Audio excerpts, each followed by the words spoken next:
Shalom, damai sejahtera, saudara-saudara yang terkasih dalam Kristus. Saya membuat atau memberi tema dari vlog ini adalah Allah senantiasa memilih sosok atau orang-orang yang akan menyatakan sabdanya dan karyanya di muka bumi ini. Saudara yang terkasih dalam Kristus, dalam Injil Matius bab 16 ayat 13 sampai 18, penginjil Matius menulis bahwa pada saat Kristus bersama murid-muridnya tiba di Kaisarea Filipi, terjadilah perbincangan antara mereka. Yesus mengatakan, banyak orang bertanya, siapakah aku ini? Murid-muridnya pada kesempatan itu ada yang mengatakan Yohanes Pembaptis, ada yang mengatakan Elia, ada yang mengatakan salah satu dari para nabi yang diutus Allah. Kemudian Yesus bertanya kepada Simon Petrus, siapakah aku ini, Petrus? Petrus mengatakan, engkau adalah anak Allah yang hidup. Benar katamu itu, Petrus. Tapi bukan manusia yang menyatakan itu kepadamu, tetapi Allah Bapakku di surga. Poin penting daripada perikop ini mau mengungkapkan seperti dalam judul daripada perikop ini, bahwa Tuhan akan memilih sosok seseorang untuk menyatakan pesannya dan karyanya. Dan jelas tadi Yesus menyatakan kepada Petrus bahwa bukan manusia yang menyatakan itu, bahwa aku adalah anak Allah yang hidup, tetapi Bapakku di surga. Setara dengan itu, kalau kita melihat bagaimana Maria dipilih oleh Allah untuk melahirkan putranya yang tunggal ke dunia ini. Maria pada kesempatan itu menjawab kepada malaikat Gabriel yang diutus Allah untuk menyatakan kabar tersebut kepada Maria. Maria mengatakan, aku ini hamba Tuhan, terjadilah padaku menurut perkataanmu. Di sini tampak sekali bahwa kerendahan hati itu menjadi salah satu karakter yang dimiliki baik oleh Simon Petrus maupun oleh Maria sendiri. Walau memang akal manusia tidak bisa menerima itu, tetapi dari percakapan malaikat Gabriel dengan Maria telah menunjukkan bahwa Maria dengan penuh kerendahan hati, dengan penuh ketulusan, siap menerima kalau memang ia yang dipilih Allah untuk menjalankan karya keselamatan dengan melahirkan, bukan menjadikan Yesus Kristus di dunia ini. Saudara-saudara yang terkasih dalam Kristus, dua peristiwa tadi itu ada semua dalam Alkitab, dan pasti sudah ada kita yang baca dan sudah ada yang pernah kita dengar dan mungkin sudah berulang-ulang.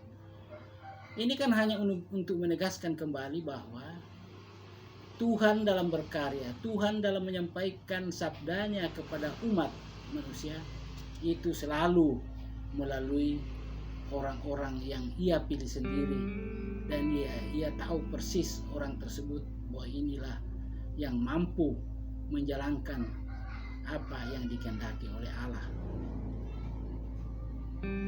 Saudara yang terkasih dalam Kristus, bagaimana kaitannya dua cerita itu dengan kehadiran Legio Maria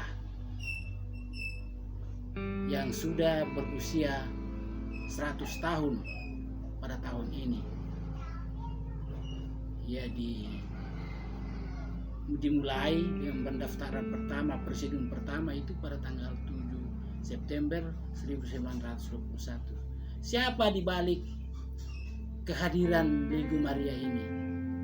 Dari buku pegangan Legio dikatakan di sana orang pertama yang menggagas wadah Legio Maria ini adalah Frank Duff, orang dari Irlandia. Dia seorang awam,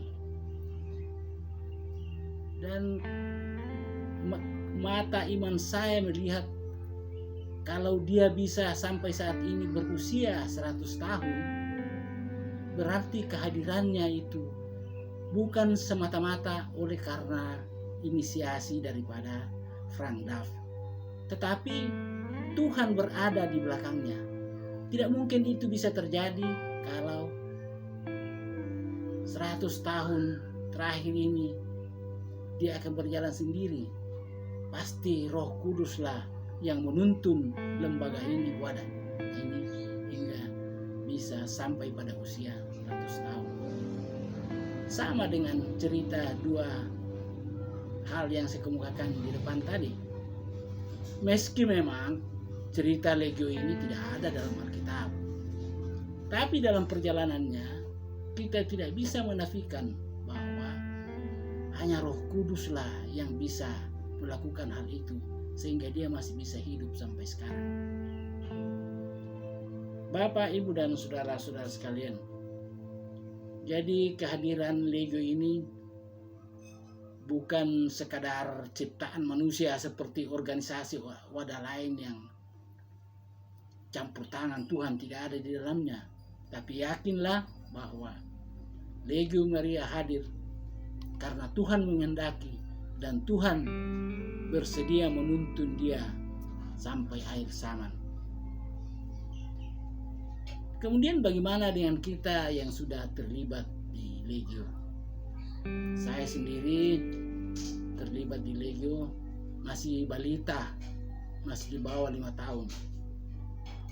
Tapi tampaknya sanubari saya, hati saya mau berkata bahwa tidak mungkin saya juga terlibat masuk dalam wadah ini kalau Tuhan tidak memanggil saya melalui orang lain. Melalui orang lain. Itu percaya saja. Karena saya sendiri, ibu saya itu sejak saya kecil masih SMP sudah terlibat, dan saya lihat sendiri. Kalau pada sore hari, sekali 1 minggu, selalu, karena saya anak paling tua, dia selalu mengatakan kepada saya, lihat-lihat rumah, saya mau ke gereja dulu. Saya belum paham itu apa urusannya di gereja. Lama-lama baru saya tahu, oh, ibu saya ini mengikuti dia sebagai legioner. Tapi dalam perjalanan hidup saya selanjutnya, karena saya harus pisah sama orang tua, pergi sekolah, kemudian cari kerja di Makassar sini, belum ada sepertinya panggilan untuk itu. Tapi beberapa tahun lalu ada teman, Ibu Medi, mengajak saya, dan tanpa basa-basi saya mengiyakan itu sampai sekarang. Jadi saudara-saudara yang seiman, kalau ada orang yang memanggil untuk hal-hal seperti ini, tidak usah ragu-ragu, ikut saja. Karena bukan orang yang menyampaikan itu yang menghendaki kamu masuk, tetapi Allah sendiri yang menghendaki kamu bergabung bersama Dia dalam mengemban tugas yang ada dalam kegiatan-kegiatan Legio Maria. Sama halnya dengan umpamanya ada yang manggil untuk ikut diskusi Alkitab, wadah Alkitab yang mari membaca Alkitab di paroki Mariso sudah terbentuk itu. Jangan ragu-ragu untuk ikut. Karena itu terus terang bahwa yakinlah dan percayalah bahwa itu bukan karena orang itu yang memanggil Anda, tapi itu pernyataan itu, panggilan itu sebenarnya berasal dari Allah dan orang itu sebagai pengantara saja.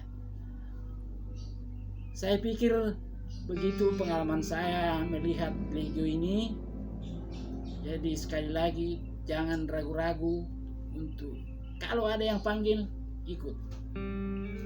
Karena sekali legioner tetap legioner. Terima kasih. Shalom.